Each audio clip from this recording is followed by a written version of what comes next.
أعوذ بالله من الشيطان الرجيم. بسم الله الرحمن الرحيم. وقال الذين كفروا إن هذا إلا إفك افتراه وأعانه عليه قوم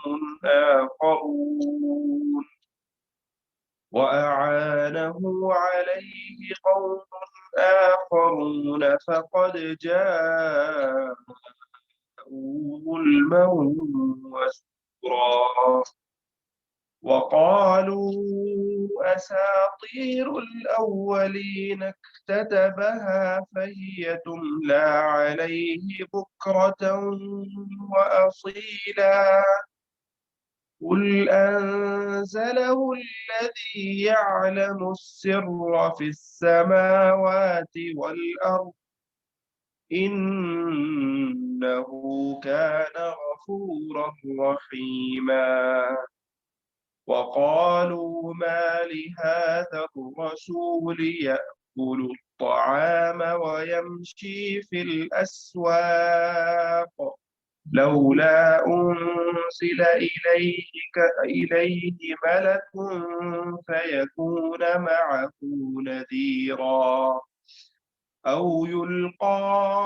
إليه كنز أو تكون له جنة يأكل منها. وقال الظالمون إن تتبعون إلا رجلا مسحورا. انظر كيف ضربوا لك الأمثال انظر كيف ضربوا لك الأمثال فضلوا فلا يستطيعون سبيلا.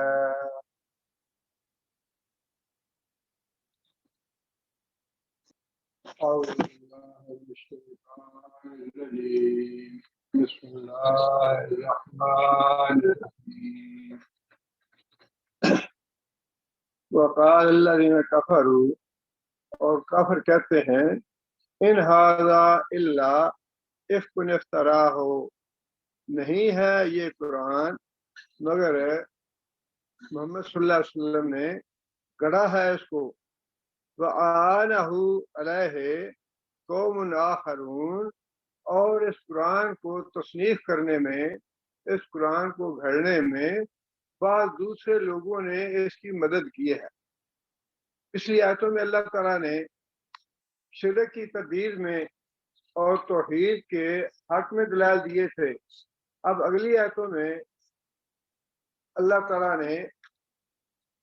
قرآن پہ اعتراض اور نبی صلی اللہ علیہ وسلم کی ذات پہ اعتراض اس کا ذکر فرمایا ہے کہ مشرک جو تھے کافر لوگ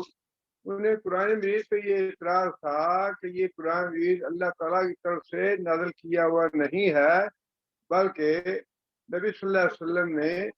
خود تصنیف کیا ہے، اور ساتھ یہ بھی کہتے تھے کہ اس قرآن کو تصنیف کرنے میں نبی صلی اللہ علیہ وسلم کی بعض لوگوں نے مدد کی ہے۔ اب یہ اعتراض جو ہے نا کافروں کا ہے تو اس زمانے کا، لیکن آج کل کے جو مستشرق ہیں، جو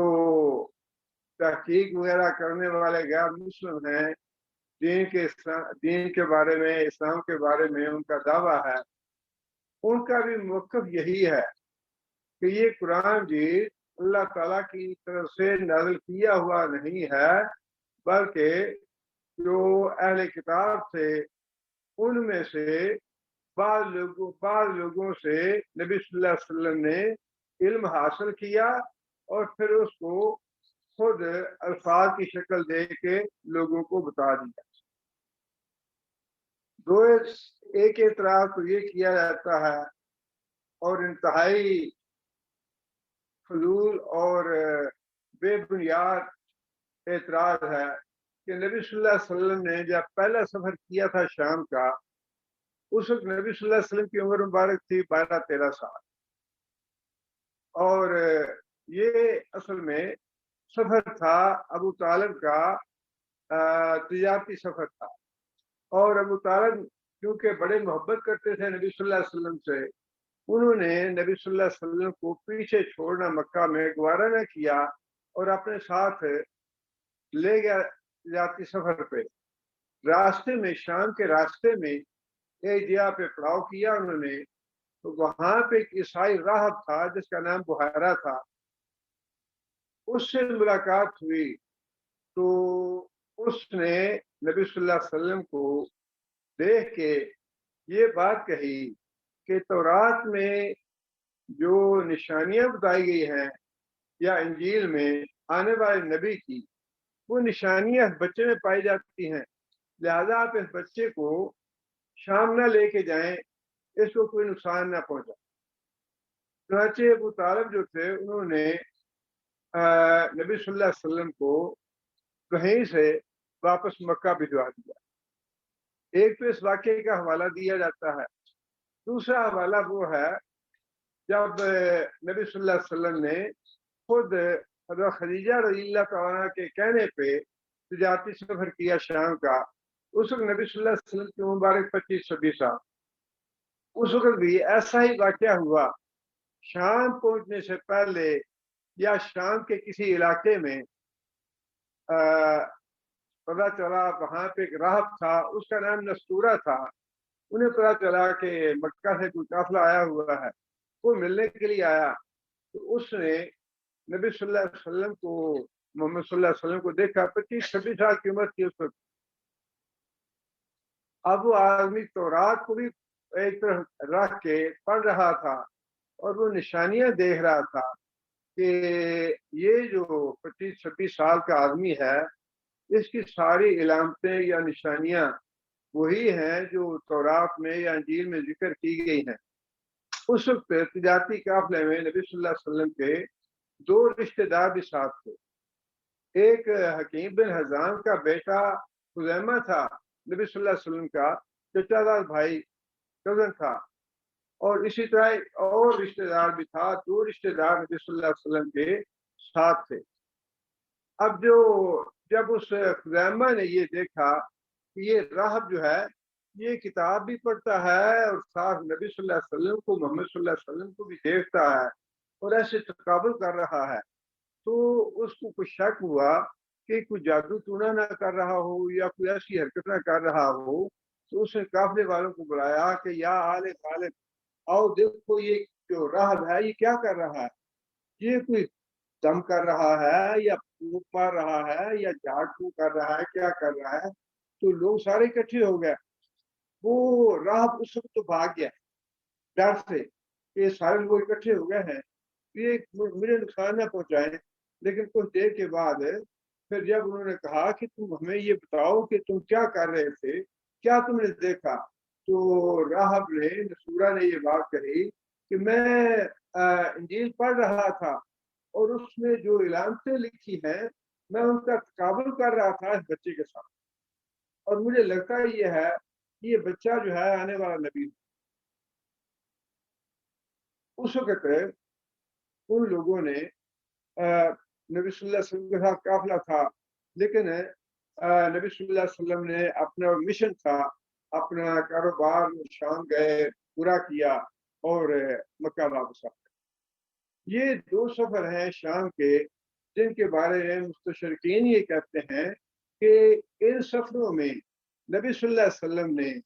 ان عیسائیوں سے، دونوں عیسائی تھے، راہب تھے، ان عیسائیوں سے علم حاصل کیا، ان کی کتابیں حاصل کی، اور جو کچھ وہاں لکھا ہوا تھا وہ پڑھوایا کسی اپنے، جو مکہ میں کچھ لوگ تھے، 3 غلام تھے جن کا نام لیا جاتا ہے۔ ایک تو وہی عداس تھا جس کا نبی صلی اللہ علیہ وسلم کو طائف کے سفر میں ملا،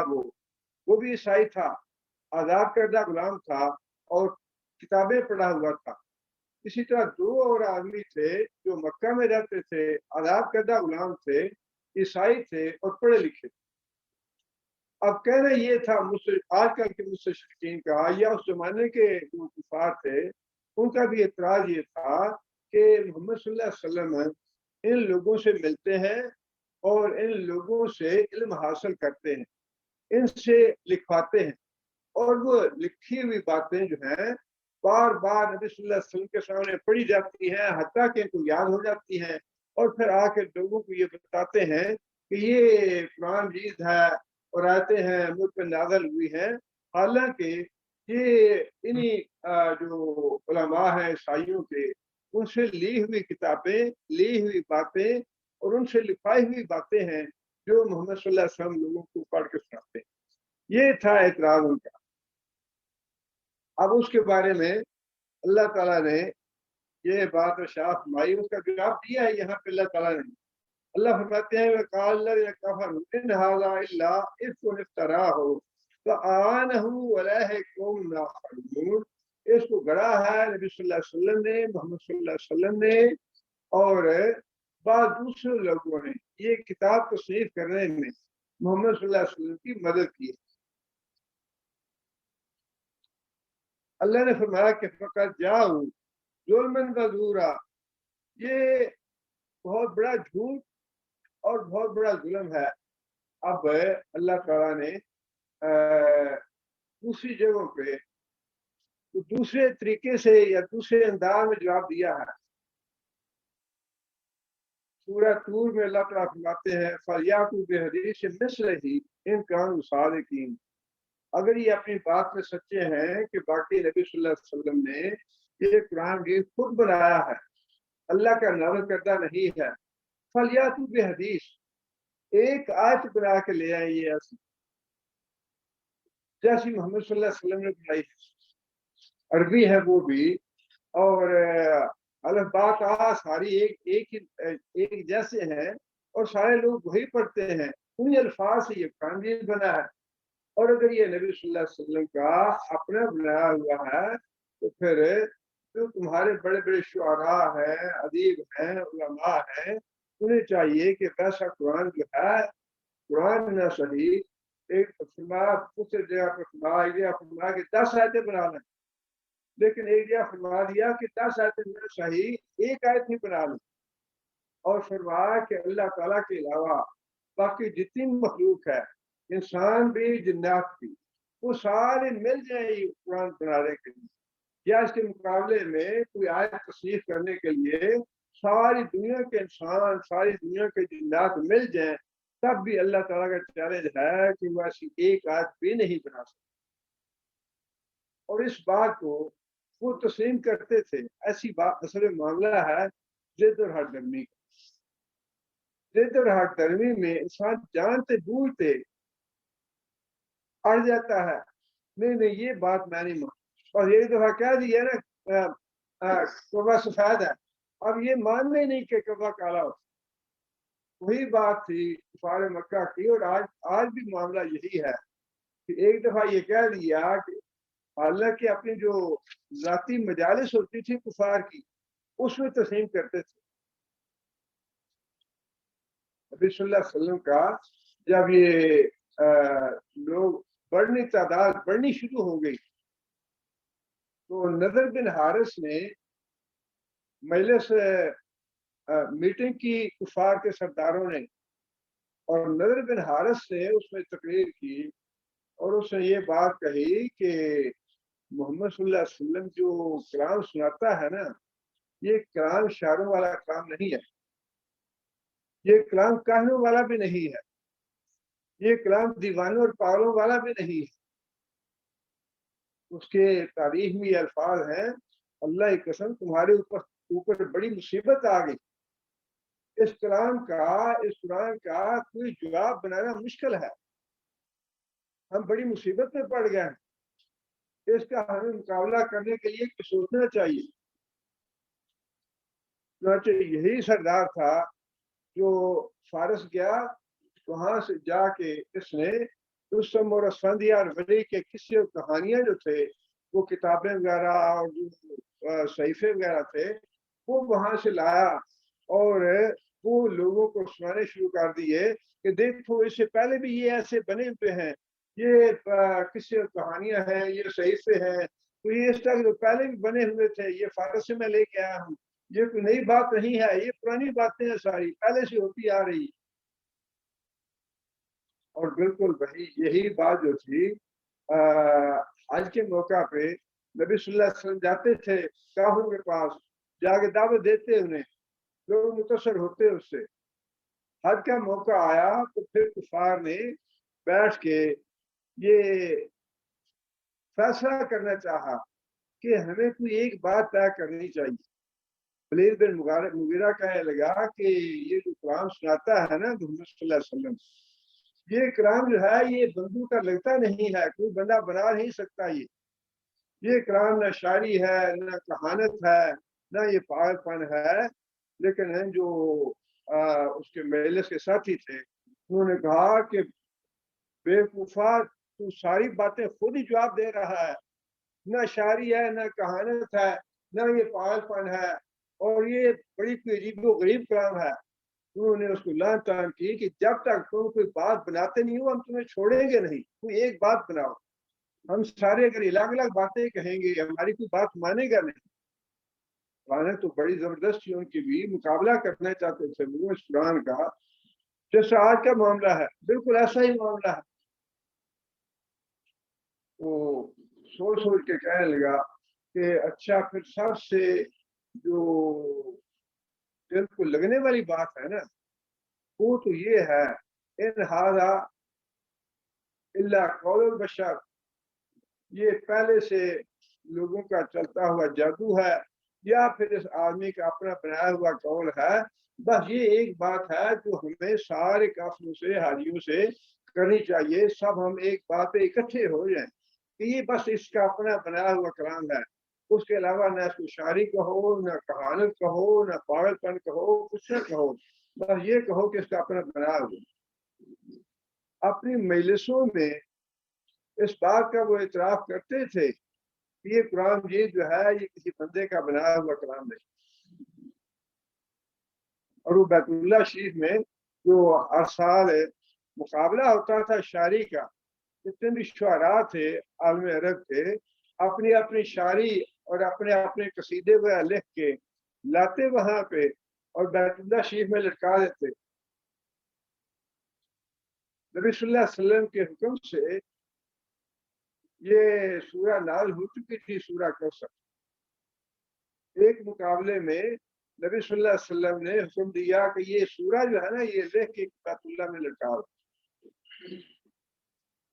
انا اعطیناک الکوثر فصلی لربک وانحر ان شانک هو الابتر۔ یہ 3 آیتیں ہیں، یہ لکھ کے بیت اللہ شریف میں لٹکا دی۔ ان 3 آیتوں کے نیچے کسی شعراء میں سے جنہوں نے حصہ لیا تھا انہی میں سے کسی نے یہ بات لکھ دی، ما ھذا قول البشر، یہ کسی بندے کا کلام نہیں۔ آیتیں 3 ہیں صرف، ایک انتہائی مختصر سی صورت اور 3 صرف آیتیں اس، اور جتنے بڑے بڑے شعراء تھے عالم عرب پہ وہ سارے کمپٹیشن تھا وہاں پہ، مقابلہ تھا، مسابقہ تھا وہاں پہ کہ کس کی شاعری جو ہے وہ سب سے اچھی ہے۔ اور خود انہیں شعراء میں سے کسی نے خود اس کے نیچے لکھ دیا کہ ما ھذا قول البشر، یہ کسی آدمی کا کلام نہیں ہے۔ اور پھر جو لوگ مسلمان ہوتے تھے صرف 1 یا 2 صورتیں سن کے، طفیل بن عمر دوسی جو تھے شاعر بھی تھے اور اپنے قبیلے کے سردار بھی تھے، یمن سے آئے، بیت اللہ شریف میں آئے تو جتنے بھی سردار تھے انہوں نے خوب کان بھرے حضرت طفیل کے کہ دیکھو یہ پاگل ہو گیا ہے، مجنون ہے، شاعری کرتا ہے، یہ کرتا ہے، وہ کرتا ہے، لوگوں کو گمراہ کر رہا ہے، اس نے اپنا دین بدل لیا ہے، لہذا اس کی بات نہ سننا۔ طفیل بن عمر دوسی کہتے ہیں کہ میں نے اپنے کانوں میں روئی ٹھونس لی کہ اس آدمی کی بات میرے پلے نہ پڑے، میرے کان میں سنائی نہ دے۔ لیکن ہوتا وہی ہے جو اللہ کو منظور ہوتا ہے۔ نبی صلی اللہ علیہ وسلم تلاوت کر رہے تھے، کوئی کلمہ اس کے کان میں پڑ گیا، ایک کلمہ پڑ گیا اس کے کان میں، وہ کلمہ سن کے اس کو یہ خیال آیا کہ میں تو بڑا بیوقوف آدمی ہوں، لوگوں کے کہنے پہ میں نے اپنے کان بند کر لیے ہیں، میں اس کی بات تو سنوں، اگر اچھی ہوئی قبول کروں گا، نہ ہوئی تو نہیں کروں گا۔ میں اپنی قوم کا سردار ہوں، میں شاعر ہوں، میں عالم فاضل آدمی ہوں، مجھے اس بات کی کیا ضرورت ہے کہ میں بات ہی نہ سنوں۔ تو نبی صلی اللہ علیہ وسلم جب گھر جانے لگے تو طفیل جو تھے یہ بھی نبی صلی اللہ علیہ وسلم کے پیچھے پیچھے گھر پہنچ گیا، جا کے بتایا کہ اے محمد صلی اللہ علیہ وسلم، مجھے تو اتنے دن ہو گئے ہیں یہاں حرم میں آئے ہوئے، اور مجھے یہ اس طرح بتایا گیا تھا، میں نے اپنے کان بند کیے ہوئے تھے، میرے کانوں میں آپ کا ایک کلمہ پڑا ہے، اب میں سننا چاہتا ہوں کہ وہ کلام کیا ہے۔ نبی صلی اللہ علیہ وسلم نے انتہائی مختصر معوذتین، دو صورتیں ہیں آخری، قل اعوذ برب الفلق، قل اعوذ برب الناس، یہ دونوں صورتیں پڑھی۔ یہ دونوں صورتیں پڑھنے کے بعد اس آدمی نے وہیں بیٹھے بیٹھے فیصلہ کر لیا کہ یہ آپ کا اپنا کلام نہیں ہے، یہ تو اللہ کا نازل کردہ کلام ہے، اور وہیں بیٹھے بیٹھے مسلمان ہو گئے۔ جتنے بھی لوگ جنہوں نے کلام سنا نبی صلی اللہ علیہ وسلم کا اور ان کے دلوں میں تعصب اور ضد نہیں تھی، انہوں نے فوراً ہی کلام کو سنتے ہوئے یہ فیصلہ کر دیا کہ یہ کلام اللہ کا ہے، یہ کلام کسی بندے کا نہیں۔ اور کافر جو ضد میں تھے، جو اڑے ہوئے تھے، وہ بھی دل سے تسلیم کرتے تھے کہ یہ کلام ہے۔ حضرت عمر رضی اللہ تعالیٰ مسلمان نہیں ہوئے تھے، ابھی حرم میں گئے، رات کے وقت نبی صلی اللہ علیہ وسلم تہجد پڑھ رہے تھے، حضرت عمر رضی اللہ تعالیٰ عنہ نے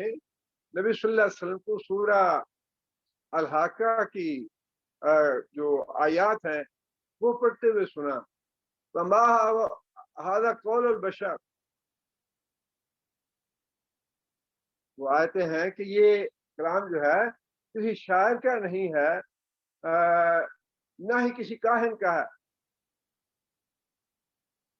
یہ اللہ تعالیٰ کا نازل کیا کلام ہے۔ یہ جو الفاظ تھے یہ حضرت عمر کے ایمان لانے سے بہت پہلے کے ہیں، یہ جو کلام سنا حضرت عمر نے ایمان لانے سے بہت پہلے کا ہے واقعہ۔ یہ اب جب یہ کلام سنا، یہ باتیں سنی حضرت عمر رضی اللہ تعالیٰ عنہ نے، بعد میں حضرت عمر بتایا کرتے تھے کہ جس دن میں نے یہ باتیں سنی تھی حرم میں نبی صلی اللہ علیہ وسلم کی، میرے دل میں کشمکش پیدا ہو گئی تھی، میرے دل میں ایک جذبات کا جو تھا نا تصادم پیدا ہو گیا تھا کہ تم کس چیز کے خلاف لڑائی کر رہے، تم کس چیز کے خلاف ضد کر رہے۔ یہ کلام جو ہے تنزیل من رب العالمین، یہ تو واقعی اللہ رب العالمین کا کلام، اس لیے اللہ تعالیٰ نے یہاں اس کا بڑا مختصر سا جواب دیا کہ بے وقوفو، دل سے تم یہ مانتے ہو، دل سے یہ سمجھتے ہو یہ کلام اللہ کا ہے، یہ کلام کسی انسان کا نہیں، اس کے باوجود تم ضد کرتے ہو، اڑے ہوئے ہو تم اپنی بات پہ کہ ہم نے اس پہ ایمان نہیں لانا۔ اس کو اللہ تعالیٰ نے فرمایا کہ یہ جو تمہارا رویہ ہے، یہ تمہارا طرز عمل جو ہے، یہ صریحاً ظلم ہے، اور جھوٹی باتیں کر رہے ہو تم، بناوٹی باتیں کر رہے ہو تم، تمہارے دل کی باتیں نہیں ہیں۔ وقالو، اور آگے پھر وہی بات ارشاد فرمائی کہ اعتراض ان کا یہ ہے قرآن مجید پہ، وقالو اساطیر الاولین، کہ پہلے لوگوں کی یہ کہانیاں ہیں، نکتتبھا فہی تملی علیہ بکرۃ واصیلا، یہ لکھواتا ہے بعض لوگوں سے، اور پھر صبح و شام اس کو پڑھ کے سنائی جاتی ہیں، اس کو یاد ہو جاتی ہیں، اور پھر وہی باتیں آ کے لوگوں کو سناتا ہے کہ یہ اللہ کا کلام۔ دیکھیں جو سازش ہے، مکر و فریب ہے، وہ کتنا شدید ہے۔ یہی مکر و فریب تھا جو نوح علیہ السلام نے بات ارشاد فرمائی، وَمَكَرُوا مَكْرًا كُبَّارًا، کہ میرے خلاف انہوں نے بہت بڑا مکر اور فریب کا جال پھیلا رکھا ہے لوگوں کو گمراہ کرنے کے لیے۔ باتیں قرآن کی بڑی واضح ہیں، بڑی صاف ہیں، لیکن جو باطل عقائد والے لوگ ہیں، گمراہ لوگ ہیں، انہوں نے ایسے ایسے دلائل گھڑ رکھے ہوتے ہیں کہ عام سادہ لوگوں کو پھنسا لیتے ہیں۔ اور نہیں جی نہیں حضرت صاحب کے پاس چلیں تو صحیح، بڑا فیض حاصل ہوتا ہے۔ اب فیض حاصل کرنے کے لیے تو ہر بندہ چاہتا ہے مجھے فیض ملے، نہیں جی ہر کچھ ملتا ہے وہاں پہ، اولاد بھی ملتی ہے، روزی ملتی ہے، صحت ملتی ہے، بیمار تندرست ہوتے ہیں، سب کچھ ملتا ہے۔ آپ جا کے تو دیکھیے وہاں ایسے ایسے یہ مکر و فریب کے وہ جال ہیں جن کا خود قرآن نے بھی ذکر کیا ہے کہ انہوں نے مکر و فریب کے، ظلم کے، جھوٹ کے جال جو ہے وہ پھیلا رکھے ہیں لوگوں میں گمراہ کرنے کے لیے۔ ہدایت جو ہے وہ صرف قرآن مجید میں، اور وہ بھی اس طرح کہ انسان پورے قرآن کو پڑھے، جب 5 سورے پڑھ لیں اور چند ایک صورتیں منتخب کر لینی، سورہ واقعہ پڑھ لی، سورہ یاسین پڑھ لی، 2 4 اور صورتیں پڑھ لی، بس یہ کافی نہیں ہے۔ یہ سارا قرآن اللہ نے نازل فرمایا ہے، اور قرآن میں تو کوئی ایک بات بھی بے مقصد نہیں ہے، ایک شوشہ بھی اس کا بے مقصد نہیں۔ پورے کا پورا قرآن پڑھنا اور لوگوں کو تک پہنچانا یہ مطلوب ہے۔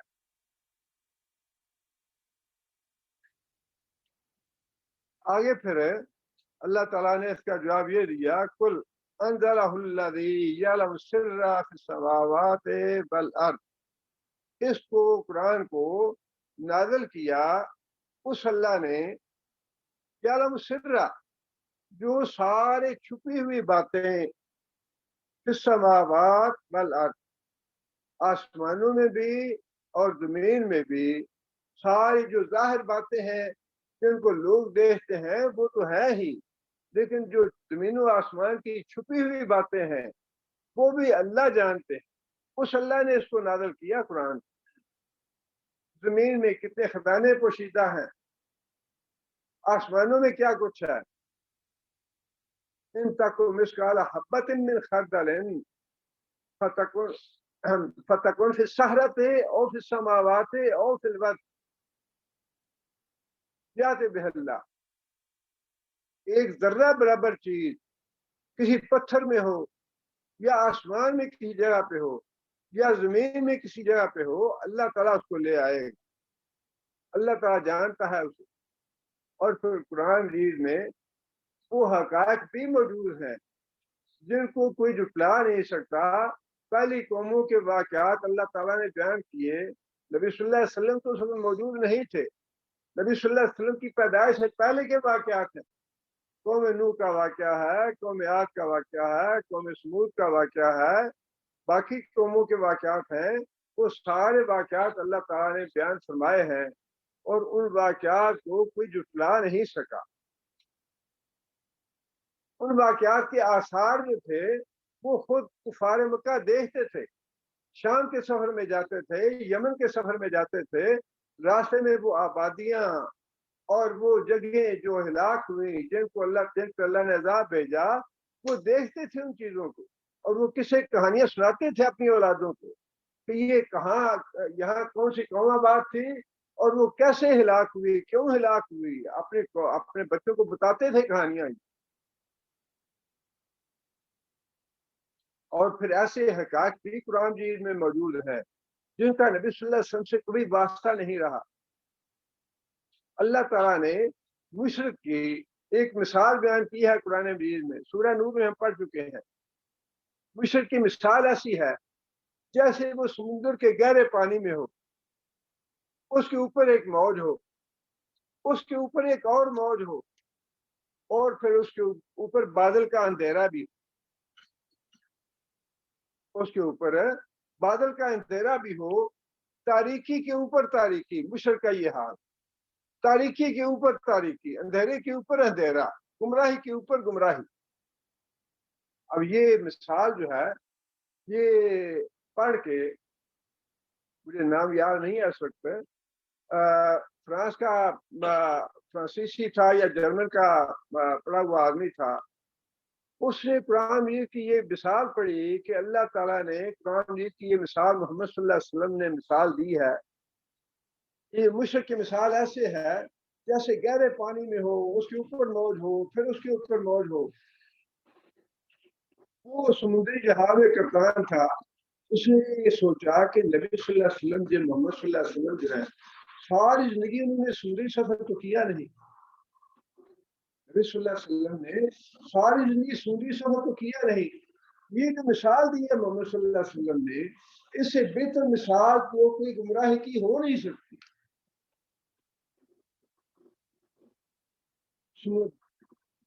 پانی کی گہرائی سمندر کی، اس کے اوپر موج، اس کے اوپر موج،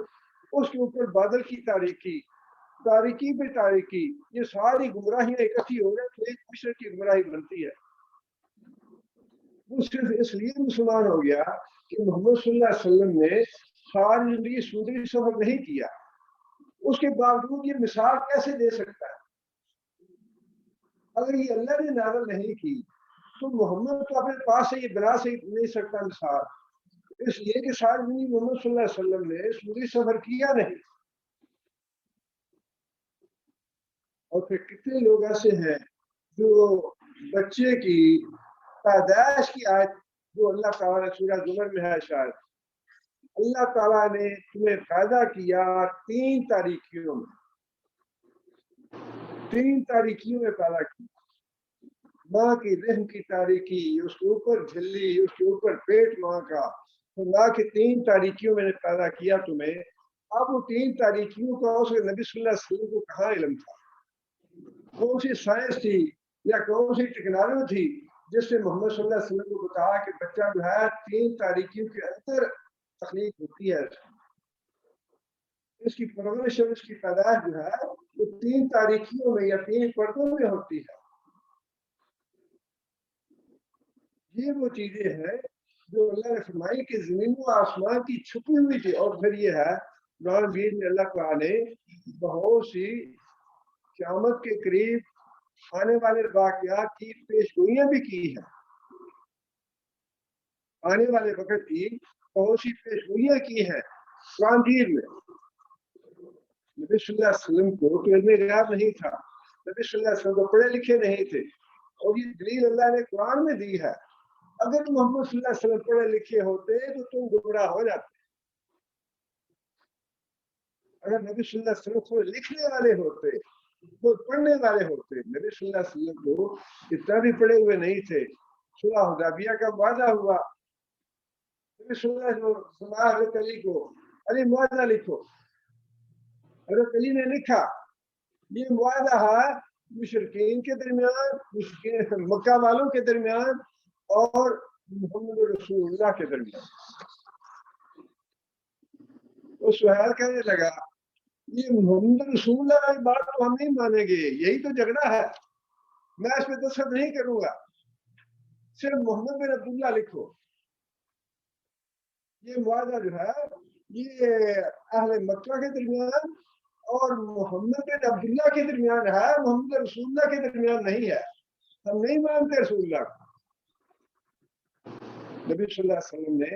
حضرت علی کو فرمایا، حضرت علی یہ رسول اللہ کا لفظ مٹا دو. حضرت علی رضی اللہ تعالیٰ کہنے لگے یا رسول اللہ منہ میں تو یہ ہمت نہیں ہے کہ میں اس کو مٹاؤں، میں نہیں مٹاؤں گا. اب نبی صلی اللہ علیہ وسلم پڑھے لکھے نہیں تھے.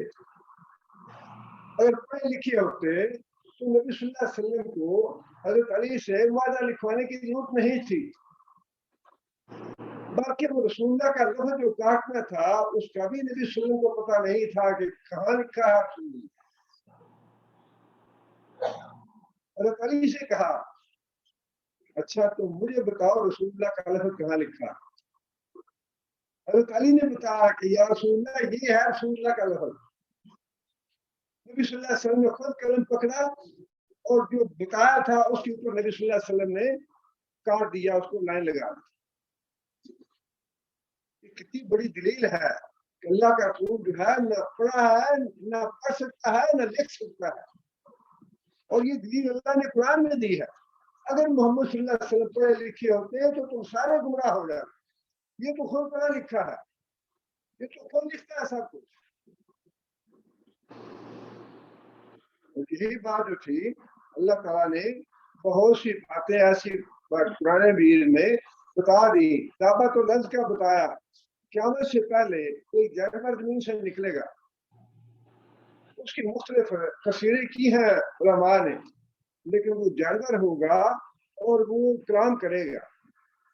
اور کلام بھی یہ کرے گا کہ تم کو دعوت دی گئی، تم نے دعوت قبول نہیں کی، اب قیامت آنے والی ہے، تو دعوت کونر جو ہے وہ جانور ہوگا اور لوگوں کی طرح وہ کلام کرے گا۔ یہ پیش گوئی قرآن مجید میں ہے۔ اب نبی صلی اللہ علیہ وسلم کا اگر بنایا ہوا کلام ہے تو یہ پیش گوئی ہے تو پھر جھوٹی ہونی چاہیے، اور ایک پیش گوئی نہیں، بہت سی جھوٹیاں ہیں، بہت سی ہیں جو نبی صلی اللہ علیہ وسلم کے زمانے میں پوریاں ہوں گی۔ اب اللہ بھی ایمان نہیں لایا، قرآن مجید نے پیش گوئی فرما دی کہ یہ ایمان نہیں لائے گا۔ تبا یدا ابی لہب جو تھی سورہ نازل کر کے اس کی زندگی میں یہ بات اس پہ مہر لگا دی کہ یہ آدمی کفر کی حالت میں مرے گا۔ اگر یہ کلام نبی صلی اللہ علیہ وسلم کا اپنا تھا تو ابو لہب جو ہے اس کو غلط ثابت کرنے کے لیے کہہ سکتا تھا نا یہ تو تمہاری اپنی بات بنائی ہوئی ہے، میں ایمان لاتا ہوں، لیکن قرآن نے یہ پیش گوئی کر دی کہ یہ ایمان نہیں لائے گا۔ تبا یدا ابی لہب، یہ ہلاک ہوگا، کفر کی حالت میں مرے گا، اور وہ پیش گوئی سچ ثابت ہوئی جیسی اللہ نے فرمائی تھی۔ اس لیے یہ کلام اللہ کا نازل کیا ہوا ہے، یہ کلام نبی صلی اللہ علیہ وسلم کا اپنا بنایا ہوا نہیں۔ اس لیے اللہ تعالیٰ نے یہ بات شاہ فرمائی کہ یہ کلام جو ہے اس ذات کی طرف سے نازل کیا ہوا ہے جو زمین و آسمان کے بھید جاننے والا ہے۔ انہ کان غفورا رحیما، بے شک وہ ہمیشہ سے بخشنے والا اور رحم فرمانے والا ہے۔ مطلب یہ کہ تمہارے کفر پہ اور تمہارے شرک پہ اڑنے کی وجہ سے اللہ کا عذاب جو ہے وہ اس لیے نہیں آتا کہ محمد صلی اللہ علیہ وسلم غلط کہہ رہے ہیں یا محمد صلی اللہ علیہ وسلم جھوٹے ہیں، بات یہ نہیں ہے، بلکہ بات یہ ہے اللہ تعالیٰ کی ذات بڑی مہربان ہے، اللہ کی ذات بخشنہار ہے، اللہ تمہیں مہلت دے رہا ہے، سمجھ جاؤ۔ آگے پھر یہ جو اعتراض تھا قرآن مجید پہ، اللہ جو اعتراض ہے وہ خود نبی صلی اللہ علیہ وسلم کی ذات مبارک پہ ہے، اور وہ معاملہ صرف نبی صلی اللہ علیہ وسلم کے ساتھ نہیں، سارے انبیاء کے ساتھ وہ پیش ہے، اور وہ معاملہ یہی تھا کہ تو ہم جیسے بشر ہو، ہم جیسے آدمی ہو، بازاروں میں چلتے پھرتے ہو، کھانا کھاتے ہو، تمہارے بیوی بچے ہیں، اور ساتھ تم نہ تمہارے پاس کوئی جاگیر ہے، نہ مربے ہے، نہ بینک بیلنس ہے، نہ باغ ہے، نہ سونا ہے، نہ چاندی ہے، دعویٰ تمہارا یہ ہے کہ میں اللہ کا رسول ہوں۔ یہ تھا اعتراض، اور یہ اعتراض جو ہے بس اللہ تعالیٰ سے اللہ کا ہمیں شکر ادا کرنا چاہیے، ہم نبی صلی اللہ علیہ وسلم کے زمانے میں پیدا نہیں، بڑا اللہ کا شکر ادا کرنا چاہیے، ورنہ یہ اتنا قوی ہے، اس میں آج تک لوگ گمراہ ہو رہے، اس دلیل میں آج تک لوگ گمراہ ہو رہے، آج بھی لوگوں کا اصرار یہ ہے کہ نہیں وہ بشر نہیں، وہ نور ہی تھا۔ جو ایمان لانے والے ہیں وہ تسلیم کرنے کو تیار نہیں کہ وہ یہ کان ادھر سے پکڑے یا ادھر سے پکڑے، بات وہی ہے جس پھیر میں جو شیطان نے پھیر دیا وہ تھا کفار مکہ کو، وہ پھیر یہ تھا کہ اس کو نورانی ہونا چاہیے، کوئی فرشتہ آنا چاہیے اللہ کا رسول بن، بشر جو ہے وہ رسول نہیں ہو سکتا، اور یہ سارے انبیاء کے ساتھ معاملہ رہا۔ فَقَالُوا وَبَشَرٌ مِّنَّا وَاحِدًا نَتَّبِعُهُ إِذًا لَّفِي ضَلَالٍ وَسُعُرٍ، انہوں نے سمود میں یہ بات کہی کہ اگر صالح علیہ السلام باقی یہ اللہ کے پیغمبر ہیں تو اس کا مطلب یہ ہے کہ ہم پرلے درجے کے گمراہ اور پرلے درجے کے بیوقوف لوگ، وہ تو بیوقوفی کہتے تھے اس بات کو کہ پیغمبر کو بشر تسلیم کر لیا۔ حالانکہ اللہ تعالیٰ نے یہاں بھی اس بات کا ذکر فرمایا ہے کہ ان کا کہنا یہ ہے کہ قالوا ما لهذا الرسول، یہ رسول کیسا ہے؟ دیکھیے کتنی حقارت پائی جاتی ہے اس رسول، کتنی توہین پائی جاتی ہے اس رسول۔ کیا ہے یہ رسول؟ ایسا ہوتا ہے رسول؟ یہ تو اتنی تحقیر ہے، ان کی توہین ہے جو کافر جس انداز سے کہتے ہیں، اس کو رسول مان لیں۔ یاکل الطعام، یہ تو کھانا کھاتا ہے، کتنی بڑی دلیل ہے پیش کے لیے۔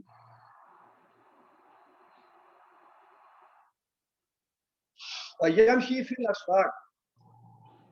اور بازاروں میں چلتا پھرتا ہے جس طرح ہم چلتے پھرتے ہیں ویسے ہی چلتا پھرتا۔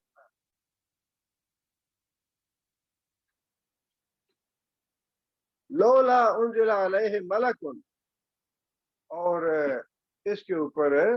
کوئی فرشتہ نازل کیوں نہیں ہوا؟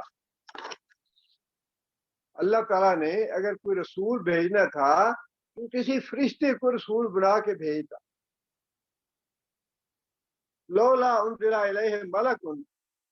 یا پھر یہ جو محمد صلی اللہ علیہ وسلم ہے ان کے ساتھ کوئی فرشتہ ہوتا جس کے ہاتھ میں کوڑا ہوتا، ہنٹر ہوتا اس کے ہاتھ میں، اور یہ محمد صلی اللہ علیہ وسلم کہتے ہیں کہ ایمان لاؤ مجھ پہ، اور جو کہتا میں ایمان نہیں لاتا اس کو ہنٹر مارتا، کوڑا مارتا، اس کو کئی سزا دے ڈالتا۔ دیکھیں گمراہ کرنے کے لیے کتنی بڑی کبھی دلیل ہے۔ آج اللہ کا فضل ہے، اللہ کا شکر ہے، ہم کیونکہ اسلام والے ہیں، مسلمان ہیں، ہم ایمان لائے ہیں، لیکن جب یہ کشمکش چل رہی تھی، جب یہ جھگڑا چل رہا تھا، جب یہ تصادم ہو رہا تھا اسلام اور کفر کا، اس وقت آپ دیکھیں کہ لوگوں کو گمراہ کرنے کے لیے یہ کتنی بڑی دلیل تھی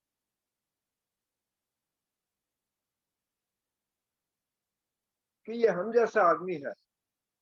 کھانا بھی کھاتا ہے، بیوی بچے ہیں اس کے، ہنستا بھی ہے، روتا بھی ہے، سارے بشری تقاضے اس میں موجود ہیں، پھر ساتھ یہ کہتا ہے کہ میں اللہ کا رسول ہوں۔ یا پھر کم از کم اتنا ہوتا کہ اس کے ساتھ کوئی باڈی گارڈ ہوتے، اس کے محافظ ہوتے، کوئی فرشتے اس کے ساتھ ہوتے جو دمکاتے ڈراتے لوگوں کو، اس کی عزت ہوتی ہے ہمارے درمیان۔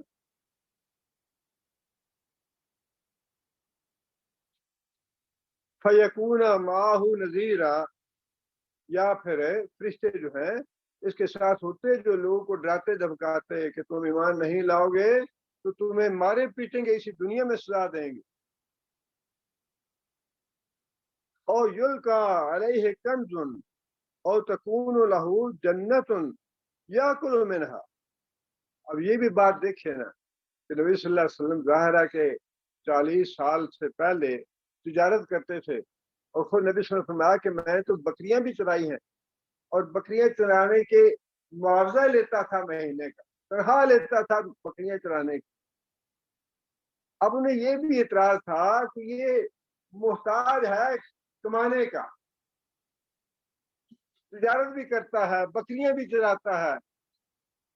کم از کم اتنا ہی ہوتا کہ اللہ تعالیٰ کو 2-4 باغ ہی دے دیتے اس کو، کہ یہ میرا رسول ہے، اس کو محنت مشقت نہ کرنی پڑے، اس کو مزدوری نہ کرنی پڑے، اس کا کھانا پینا تو چلتا رہے، کوئی خزانہ اللہ دے دیتے اس کو۔ دلائل جو ہیں وہ بڑے کبھی۔ آج الحمدللہ اللہ شکر ہے ہم ایمان لائے ہیں نبی صلی اللہ علیہ وسلم کی ذات مبارک سے، لیکن جب وہ وقت تھا اس وقت کے لیے لوگوں کو گمراہ کرنے کے لیے یہ دلائل بڑے قوی تھے، اور آج بھی بہت سے لوگ اس وجہ سے گمراہ ہو رہے ہیں کہ نہیں وہ بشر نہیں تھے، وہ واقعی فرشتے تھے، وہ واقعی نوری تھے۔